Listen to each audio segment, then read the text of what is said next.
ఈరోజు పాలకూర ఫ్రై చేస్తున్నాను. ముందుగా దీనికి కావాల్సిన పదార్థాలు: తరిగిన పాలకూర, వెల్లుల్లిపాయలు, కరివేపాకు, 3 పచ్చిమిరపకాయలు, 3 ఎండుమిరపకాయలు, పోపు దినుసులు, ఉల్లిపాయలు. ముందుగా బాండీ పెట్టి 2 స్పూన్లు ఆయిల్ వేసి ముందుగా ఎండుమిరపకాయలు తిరిమేసేసి పోపు దినుసులు వేసుకోవాలి. తర్వాత చిన్న వెల్లుల్లిపాయలు, కరివేపాకు, పచ్చిమిరపకాయలు,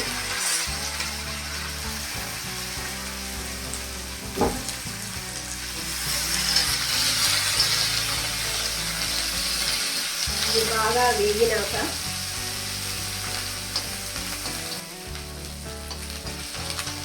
బాగా వేయించాలి. ఆయిల్లో వెల్లుల్లిపాయలు వేగడం వల్ల మంచి ఫ్లేవర్ వస్తుంది. పాలకూరలో సాల్ట్ ఉండడం వలన ఎక్కువ సాల్ట్ వేయకూడదు. ఈ ఆకుకూరలో సాల్ట్ ఆల్మోస్ట్ ఉంటుంది. ఇప్పుడు ఉల్లిపాయలు వేసుకోవాలి.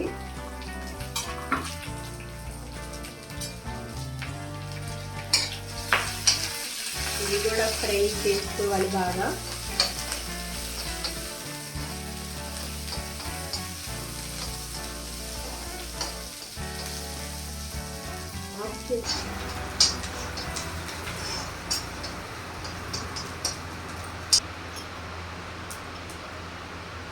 ఉల్లిపాయలు వేగినాయి. హాఫ్ టేబుల్ స్పూన్ పసుపు, మన ఇంట్లోనే పండింది, ఆర్గానిక్ అండి. అయిపోయినది. ఇప్పుడు పాలకూర వేసుకుందాం.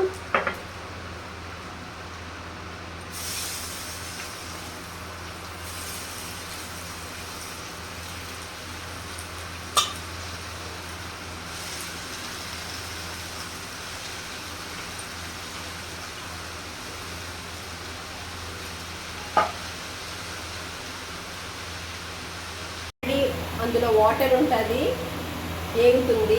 చాలా కొంచెంగా సాల్ట్ వేసుకోవాలి. కారం ఎక్కువ తినాలి అనుకుంటే చాలా కొంచెం వేసుకోవాలి. మేము కొంచెం కారం తక్కువ తింటాం, అందుకని ఆ పచ్చిమిరపకాయ, ఎండుమిరపకాయ మాకు సరిపోతుంది మంట. మీరు తినాలి అనుకుంటే కొంచెం వేసుకోండి కారం.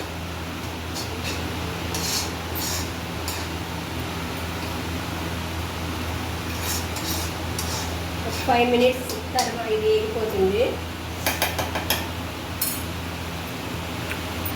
ఇలా వేయడం వల్ల తొందరగా మెత్తబడి ఉడిగిపోతుంది. కానీ ఎక్కువ ఫ్రైలా చేసుకోవద్దు, దీంట్లో ఉన్న పోషకాలు పోతాయి. చపాతీలో కానీ రైస్లో కానీ చాలా బాగుంటుంది. లో అయిపోతుంది. ఎగ్ పెట్టేస్తున్నాను. ఆల్రెడీ వేగిపోయింది. చివరిగా దీంట్లో కొంచెం ధనియాల పొడి, ఎండు కొబ్బరి పొడి వేస్తున్నాను. ఆల్రెడీ జీలకర్ర ముందే వేసాను తాలింపులో.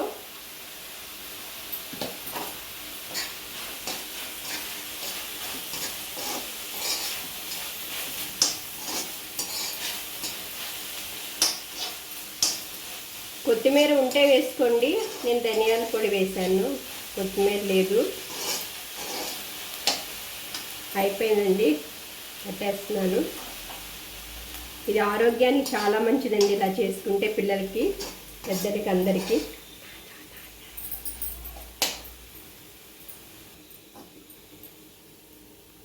రైస్ కొంచెంగాను, ఆకుకూర ప్రతిరోజు పిల్లలకి పెట్టడం చాలా మంచిది ఆరోగ్యానికి. ఇలా ట్రై చేయండి. రోజు పప్పు బోరు కొట్టేస్తుంది, ఇలాగా చేయండి, బాగుంటుంది.